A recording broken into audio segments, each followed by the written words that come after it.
बीडमध्ये या सभेची जय्यत तयारी झाली आहे। 3 टन खिचडी, 1 टन साबुदाणा खिचडी देखील या ठिकाणी बनवली जाणार आहे। 4 लाख पाणी बॉटल्स, 50 स्वच्छतागृह आणि 10 रुग्णवाहिका सज्ज आहेत। जोरदार तयारी या सभेची करण्यात आलेली आहे आणि कायदा सुव्यवस्थेच्या पार्श्वभूमीवर पोलिसांनी देखील कडक बंदोबस्त या संपूर्ण परिसरात ठेवल्याचं आपण पाहतोय। 2 अप्पर पोलीस अधीक्षक, 55 अधिकारी देखील या ठिकाणी या संपूर्ण सभेच्या परिसरात तैनात असतील। पोलीस आणि होमगार्डचे 1800 कर्मचारी या ठिकाणी तैनात आहेत। मनोज जरांगे पाटलांची ही सभा होती, त्यासाठी सकाळी 8 वाजल्यापासूनच सर्व प्रमुख रस्ते बंद करण्यात आले। अत्यावश्यक सेवा वाहतूक सुरू राहणार आहे केवळ। आणि आपण ही सगळी दृश्य पाहतोय। बीडमध्ये मनोज जरांगे पाटलांचा हा रोड शो सुरू होतोय आणि त्याला असा अभूतपूर्व प्रतिसाद मिळालेला आहे।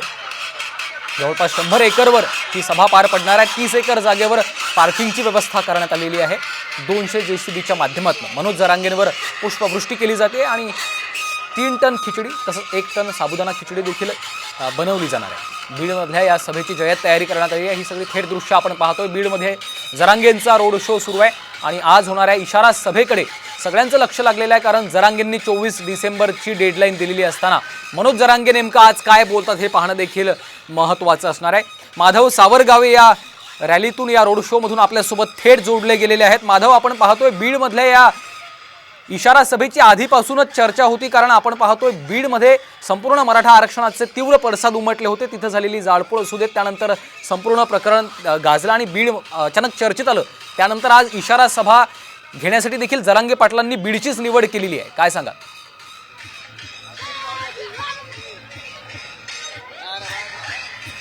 तू म्हणतोय ते महत्त्वाचे मुद्दे आहेत, कारण गेल्या महिनाभरापासून तरी बीड शहर आणि बीड जिल्हा या निमित्तानं चांगलाच गाजलेला आहे।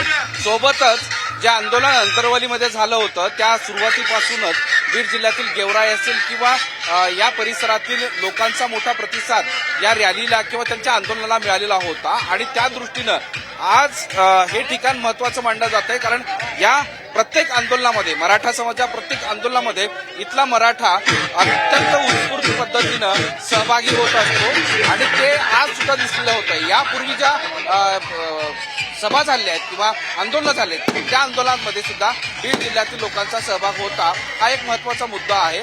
पण एक गोष्ट आहे की मनोज जरांगे पाटील यांनी सांगितलं की बीड याच्यासाठी आहे की ते सेंट्रिक आहे। बीड हे मध्यवर्ती ठिकाण आहे मराठवाड्यासाठी किमान, आणि त्याचबरोबर महाराष्ट्राच्या वेगवेगळ्या भागासाठी।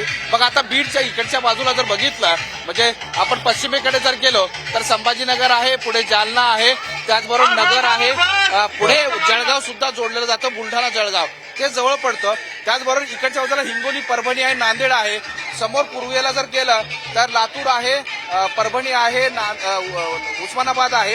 या सगळ्या जिल्ह्यांना हे सेंट्रिक पडतं आणि त्यामुळे सगळ्या मराठ्यांना एकत्रित जमताना सहजपणे शक्य होतं।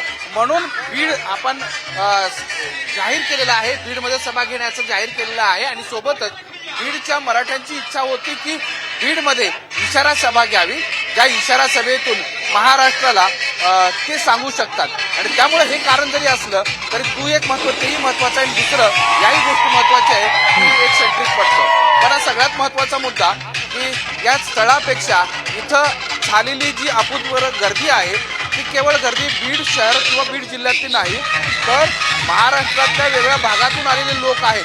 काही जणांशी बोललो, ते म्हणतायत की या आंदोलनामध्ये आम्ही प्रत्येक ठिकाणी सहभागी झालो होतो। इतकंच नाही तर प्रत्येक ठिकाणी जी रॅली निघाली होती किंवा सभा आयोजित केली होती त्याचं कोणीतरी संयोजन आहे, समन्वयक आहे आणि हे सगळे इथं आलेत। बघ, आता ही रॅलीची गर्दी का, तर मनोज जरांगे पाटील यांनी 4 आणि ही 5वी टप्पा आहे, 4 टप्पे महाराष्ट्राच्या सगळ्या भागामध्ये ते जाऊन आलेले आहेत। आणि हे जात असताना प्रत्येक ठिकाणी, तालुक्याच्या ठिकाणी, जिल्ह्याच्या ठिकाणी जे सभा आयोजित केली होती, जी रॅली आयोजित केली होती, जे सत्कार सोहळे आयोजित केले होते, त्याची एक यादी तयार करण्यात आली होती, ज्यामध्ये समन्वयक आहेत, तेच मराठा कार्यकर्ते आहेत, वेगवेगळ्या सभेचे आयोजक आहेत, संयोजक आहेत, त्या सगळ्यांना निमंत्रण देण्यात आलं होतं। सगळ्यांना सांगण्यात आलं होतं की मराठ्यांच्या इशारा सभेला तुम्ही या, आणि त्यामुळं ही सगळी संख्या इथं आहे।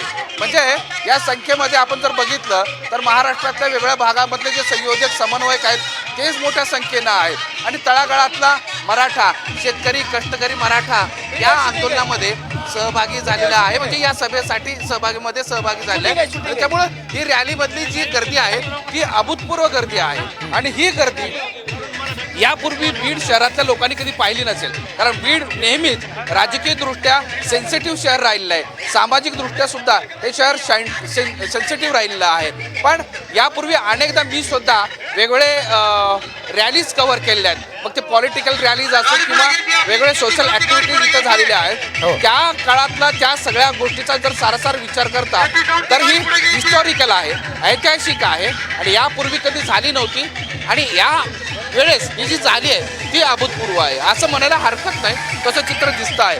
कारण बघ सुभाष रोड पर्यंत येण्यासाठी बाबासाहेब पुतळ्यांपासून फार तर एक चालत येताना माणसाला 10 मिनिटं लागतात.